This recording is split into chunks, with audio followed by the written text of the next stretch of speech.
Lesson 2. Taking Action for Our Rights.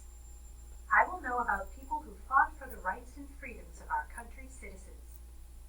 Vocabulary: convention, suffrage, civil rights, segregate, delegate. People have the right to say what they think and feel as long as it is not harmful to others. Write what you think the student in the picture might be speaking about. Today, citizens have many rights and freedoms, but these rights and freedoms did not come easily. Throughout history, both famous leaders and ordinary people have worked hard to make sure everyone is treated equally. Susan B. Anthony. Even after the Bill of Rights was added to the U.S. Constitution, women did not have the same rights as men. Susan B. Anthony wanted to change that. As a young adult, she went to meetings and gave speeches about treating people fairly. In 1848, Elizabeth Cady Stanton, Lucretia Mott, and other women organized a convention, or a large meeting. They wanted to discuss women's rights. A large group of people met in Seneca Falls, New York. One right the women wanted was suffrage, or the right to vote. It was the first time that women gathered in public to demand the right to vote. The Seneca Falls Convention was the start of the suffrage movement. 3 years later, in 1851, Susan B. Anthony joined her friend Elizabeth Cady Stanton in the suffrage movement. Susan B. Anthony and Elizabeth Cady Stanton worked to form the National American Woman Suffrage Association in 1869. Susan B. Anthony served as the president of this group for 8 years. In 1870, the 15th Amendment to the United States Constitution was passed. It gave African American men the right to vote. Still, women could not vote. In 1872, Anthony voted in the election for United States President.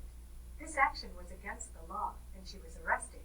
She also had to pay $100 for breaking the law, but she refused to pay. She felt it was unfair. After Anthony died in 1906, other women continued the fight.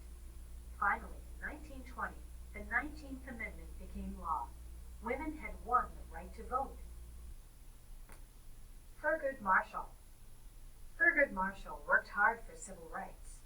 Civil rights are rights of all citizens to be treated equally under the law.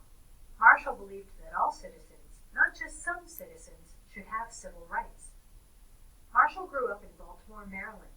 He often debated at home with his father and brother. People who have different viewpoints often debate or argue to convince others to agree with them. Marshall continued to debate in college and later became a lawyer. He began to argue in court to change unfair laws. At this time, laws segregated or separated African American and white people in many places. These places included theaters, restaurants, and other public places. African American children and white children were segregated in colleges and schools too. Marshall wanted to end segregation, especially in schools.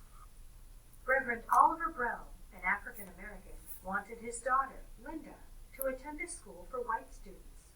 The African American school was far from the Browns' home. Linda Brown had to cross a dangerous railroad track to get there. The white school was close to the Browns' home, but school leaders would not allow Linda to attend. Other African American families joined in the fight for civil rights. Linda Brown's case was brought before the Supreme Court. Marshall argued this case, trying to convince the Supreme Court justices that school segregation was wrong. His debating skills helped him win the case. In 1954, all 9 Supreme Court justices voted to end school segregation. This court case is known as Brown versus Board of Education.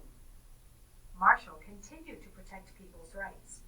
In 1967, Marshall was chosen to be the first African American Supreme Court justice. He served on the Supreme Court for 24 years.